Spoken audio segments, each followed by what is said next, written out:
Welcome back to the Law and Crime Network and Law and Crime on Sirius XM Radio Channel 109. I'm Jesse Weber. What you were just listening to was some really interesting testimony in the Shaun Harrison case out of Massachusetts. For anybody just joining us, Shaun Harrison is a reverend who's on trial for many different crimes, including crimes in connection with the attempted murder. You heard me right. The attempted murder of a high school student named Luis Rodriguez. Now, who were we just looking at? We were just listening and watching the testimony of Lillian O'Flaherty, a teacher at the same high school where Mr. Harrison was one of the deans. And the victim, Mr. Rodriguez, was tackled to the floor into the bathroom by another student. Now, why does that matter? Because the prosecution is alleging that before Mr. Harrison ultimately shot Rodriguez, he hired somebody, he hired one of these students, or I should say enlisted one of these students to take him out, to take out this other student. I'm not making this up. Let's learn a little bit more about it and discuss it a little bit more with my very special guest, former federal prosecutor Stephen Mulroy. Stephen, it's great to have you here on Law and Crime. Oh, thank you for having me. So let me see if I understand this right. We got a reverend who's not only on trial for gun charges and drug charges and attempted murder, but now it's being claimed that before he fired this shot, this execution-style firing on the victim, he tried to enlist the help of other students to attack this student. What do you make of this? It's lurid and amazing, and it's the kind of stuff that, you know, seems like you'd find it in fiction more than real life. But, you know, if true, of course, it would make him liable for premeditated murder, for first-degree murder, conspiracy. It would just, you know, pile on extra charges in addition to the very serious charges, of course, you've already been discussing. Yeah, so the student that tackled the victim, his name was Laudy Arias, and he said, I didn't attack Mr. Rodriguez because of when he was brought into the office. I didn't attack him because Harrison told me to do it. I did it because we had some other kind of beef. It was something about he made fun of my mother. But now what we're learning, and what we just heard from this other teacher, was Mr. Harrison saw the fight go on, and he didn't break it up. And he kind of feigned interest in calling for help. That's not looking good for him. No, that's true. I mean, you would think, given his position and what he did for a living, he would try to intervene to stop a fight like this. But the fact that he wasn't, I suppose, is consistent with the prosecution's theory, and as you articulated about this was all a setup. It's difficult to know. I mean, you know, what will the defense say? What will the explanation be for his sort of passive behavior, just sort of looking on while these two kids fought? I don't know. It's difficult to know. That's a great question. What will the defense do? And we heard from one of our guests yesterday's program who said, I believe that the defendant will take the stand. We'll talk more about this. We have a short break. We'll be back in a minute.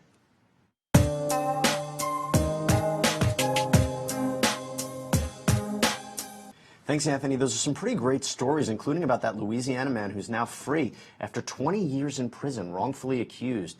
It's really sad to see, but at least now he can live the rest of his life as a free man. So, ladies and gentlemen, what are we talking about right now? We're talking about the Reverend Shaun Harrison, our main trial. We are going to be live in that case any second. As soon as we have the live feed, we'll make sure to go to it. So what is the Reverend Shaun Harrison case? Well, it's about a Boston pastor who's on trial for allegedly attempting to murder a high school student by shooting him execution style in the back of the head. It's alleged that Mr. Harrison was leading a double life as a drug kingpin by operating as a dean, or as one of the deans from a high school, where he enlisted the help of certain students to help him sell drugs, commit crimes. That's what's being alleged. And this victim, Mr. Rodriguez, testified in open court earlier in this case and said Harrison is the one who tried to kill him. Now, there's a lot against this guy. There's a lot of, when they raided his office, they found, when they raided his home, they found guns, they found ammo, they found marijuana. Multiple witnesses says they've either seen marijuana, him smoking marijuana, seen him have marijuana, his office smelled like marijuana, his home smelled like marijuana. And then there's other witnesses who've been coming forward, particularly students, who've said, you know what, this guy asked me to sell weed for him, this guy asked me to attack the victim for him. So there's a lot against him. But what is his defense? And that's what I want to talk about right now. I want to bring back in Stephen Mulroy, former federal prosecutor. Stephen, that's my question. What is his best defense moving forward? And does that mean maybe that he has to take the stand to explain a lot of these strange series of events? Well, as you pointed out, there does seem to be an awful lot of evidence against him, both some direct testimony and circumstantial evidence. So simply relying on, the prosecution's burden to prove its case, reasonable doubt, I don't think would work. I think you'll have to have some sort of affirmative defense, which might very well include taking the stand. I mean, I don't know what they are thinking over on the defense side, but it seems to me that, you could pose an argument that says, all right, so maybe I did, deal with marijuana or, take marijuana. Maybe I did have guns and drugs, but that didn't mean that I deliberately killed the victim. It's one thing to say that you've got me on the drugs and the guns and, I wasn't living the life that I was portraying, but that doesn't make me a murderer. It seems to me that's really his only play here.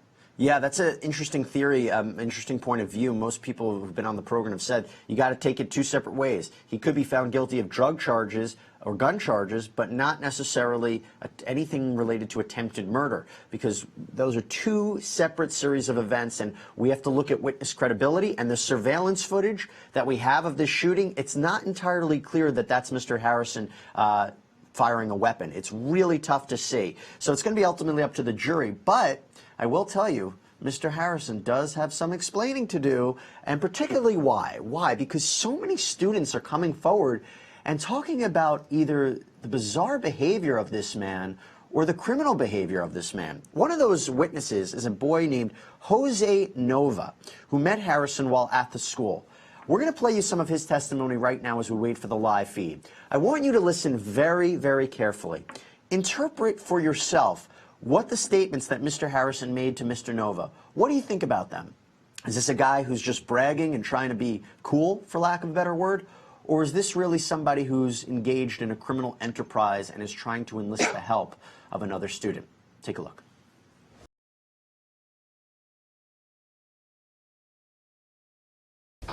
You're listening to some earlier testimony in the Reverend Shaun Harrison case out of Massachusetts. Welcome back to the Law and Crime Network and Law and Crime on Sirius XM Radio, Channel 109. I'm Jesse Weber. So what did we just learn? We learned from another student, Jose Nova, at this school where the Reverend Shaun Harrison was one of the deans in this English high school. And Mr. Harrison's currently on trial for a number of crimes, including the attempted murder of another high school student named Luis Rodriguez. So what did Jose Nova say? Jose Nova said he had a meeting with Harrison, and Harrison said to him, asked him questions about, do you catch bodies? Meaning, maybe, do you kill somebody? What does this mean in the ultimate framework of this case? Let's bring back in Stephen Mulroy. So if we take the jury, if the jury listens to this, which they did, and if they take it and say that's true, that Harrison came up to this student and asked him about catching bodies, what are they supposed to make of this in the overall arch of this case? Well, the prosecution, of course, wants the jury to see this as corroboration of the overall intent to kill, that this was something that Harrison did as part of his drug dealing activities, and he was trying to enlist students in helping him do it. And, it is very damning evidence indeed. I'm assuming that the defense is going to try to argue either that he didn't say those things, or if he did, it was just, he was braggadocio, or, trying to bond with the student by seeming tough or streetwise, but not really seriously meaning it. Well, that's what my confusion is. If someone's going to commit a murder, shoot another person, why tell people about it? Why ask people if they kill people? Why ask, like we heard from the testimony earlier in this case, why ask another student, Kevin Perez, can you try to enlist his help to kill Rodriguez? Why tell Perez that you're going to kill Rodriguez? So something doesn't make sense to me. And I hate to generalize, but I do have to ask this. The victim, Kevin Perez, as well as the other student you just heard there, they don't want to be in court. They said that they've dealt with marijuana, they've smoked marijuana, they don't really want to admit that. How much of this is a situation where you have young kids who maybe are not being entirely truthful. And Kevin Perez said himself, I wasn't entirely truthful with investigators. How much is there a danger of these witnesses coming forward not being entirely truthful, and perhaps Mr. Harrison is not as guilty as the prosecution is saying? Well, I mean, it's a possibility. Of course, whenever you have witnesses that are themselves involved in illegality, and there's always the risk that they're going to say what they think the investigators want to hear in order to avoid themselves getting punished, whether it's part of an explicit deal or just sort of the implicit thing of, oh boy, I'm in trouble, I better tell them what they want to hear. That's always a possibility. I think the prosecution is going to argue that, that there's just so much other mounting corroborating evidence. There are, so many students and teachers who have come forward to say suspicious things about the defendant. They found the gun, they found the drugs, that they're going to argue, I suppose, the video shows something. So that's what they'll do. But, you're right. It's the danger that you've articulated, which is that people who are themselves in trouble will say whatever they think the police want to hear in order to get out of trouble. That's true in a lot of cases. But let's not forget, on the other hand, you have, as you said, so many witnesses coming forward, and they're each saying something was not right about this reverend. There was something not right about this defendant. Many of them saw him with marijuana. They're each saying a story that seems to be consistent. And unless this is some grand scheme to just everyone go after Mr. Harrison, it's not looking so good for him. But having said that, we still have a whole lot of this case to go, including what will the defense do when the case is handed to them. Here's some more testimony of Jose Nova, again, a key witness for the prosecution in their case against the Reverend Shaun Harrison.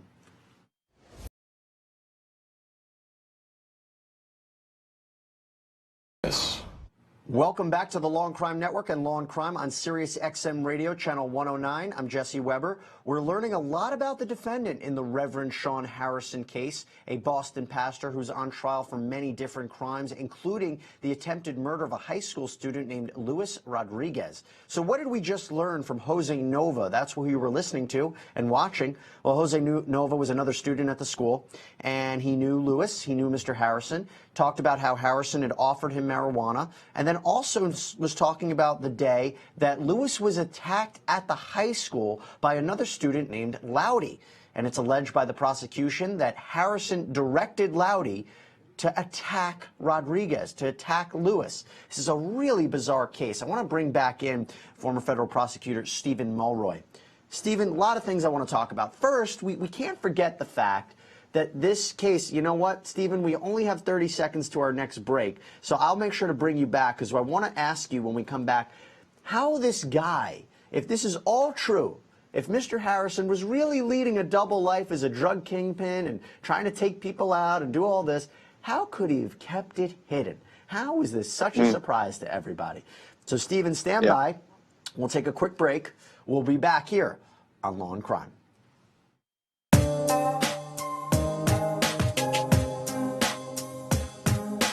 Hey there, everybody. Welcome to the Law and Crime Network and Law and Crime on Sirius XM Radio, Channel 109. I'm Jesse Weber.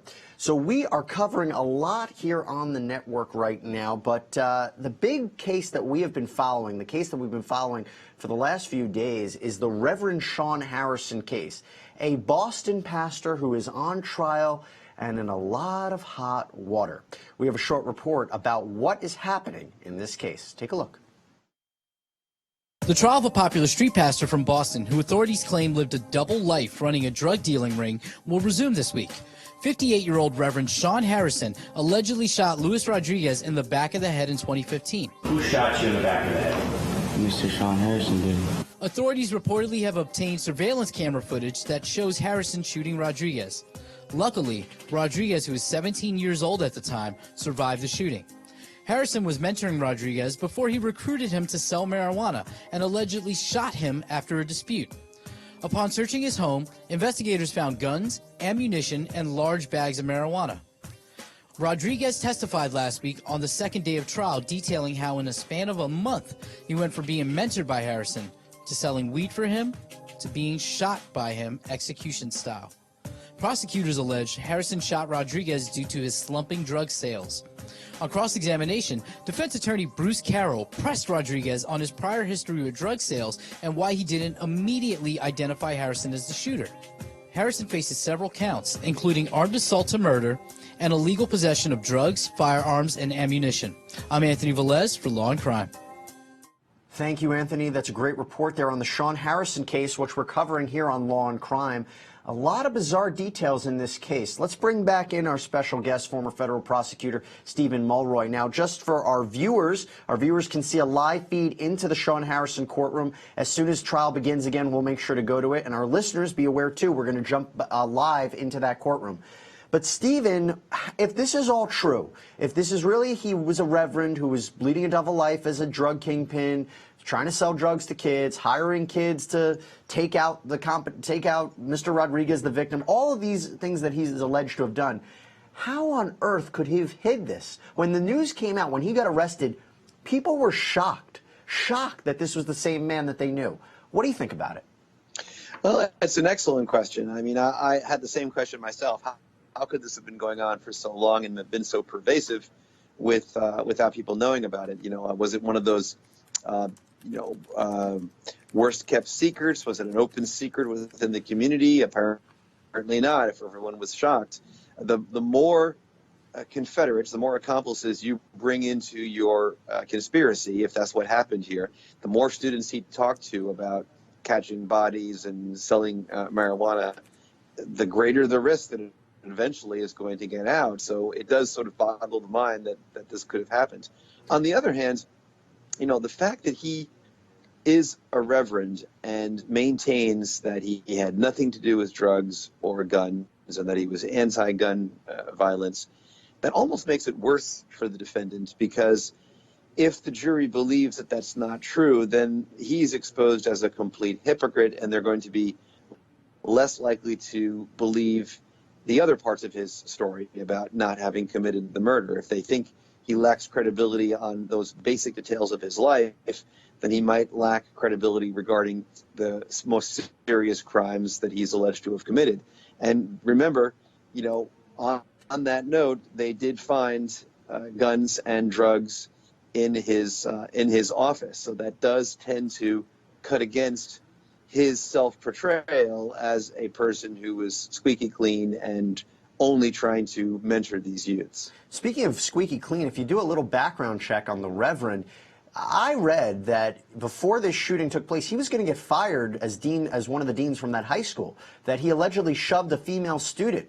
So when you read about that, and you also, there's interesting reports about that his son may or may not have been sexually assaulted by a member of the clergy. There's a dark past here and a dark set of circumstances with this man. Well, yeah, it's difficult to tease out all the details and know what to make of it. You know, that's obviously the job for the jury. It really is the job for the jury. Not an easy job to decide a case, let alone a case where you have a Boston pastor on for things that sound straight out of Breaking Bad. I mean, it's things that's really hard to introduce yourself to his honor. So all of our listeners on Sirius XM Radio, what our viewers are watching, there's a live feed into the courtroom. A new witness is on the stand. We're just waiting to jump in there. As soon as we have our audio, we'll make sure to jump in there. It appears to be some sort of police officer. We'll make sure to go in. Welcome back to Law and Crime, everybody. You're listening and watching to a live feed into the Reverend Shaun Harrison case, a reverend who is on trial for many different crimes, including the attempted murder of a high school student named Luis Rodriguez. It's alleged that he tried to kill Rodriguez by shooting him in the back of the head, execution style, outside in 2015. Now, who's on the stand right now? Sergeant Tom Carty from the Boston Police, who is talking about some evidence in this case, including bullet fragments and shell casings. Well, in a shooting kind of case, it's important to understand what those bullets are, which gun they came from, and can the prosecution positively attach that weapon to the defendant? If so, it adds to their case and explains that this is the guy who tried to kill a high school student. Now, what has the jury seen so far? They saw surveillance footage of what appeared to be the shooting. It could have been, you see two figures who are dressed in dark clothing walking in the snow.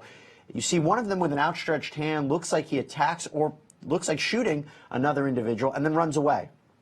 Was that individual who ran away, was that Reverend Shaun Harrison? Maybe, maybe not. That's ultimately up to the jury. It's not an easy question, but this is the case that they're being presented. Now, the prosecution is still putting forth their case. Mr. Harrison faces numerous different charges. This is a serious, serious situation for a man who in the community was regarded as a great guy. He was a reverend. He was an anti-gun activist, anti-violence activist. He was one of the dean of academies, I believe, at the English high school where he worked.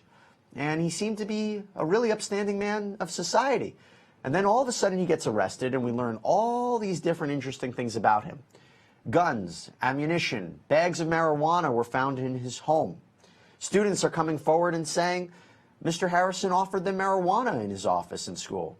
Some students have come forward and said he admitted to shooting, or admitted that he was going to shoot Luis Rodriguez, the victim. Some witnesses came forward, some students, and said he offered me to do it. He wanted me to take out Luis. Well, we have a live feed back in that courtroom. This is again Sergeant Tom Carty. You know what? There's actually, he's just going through background information right now, I think, in the case.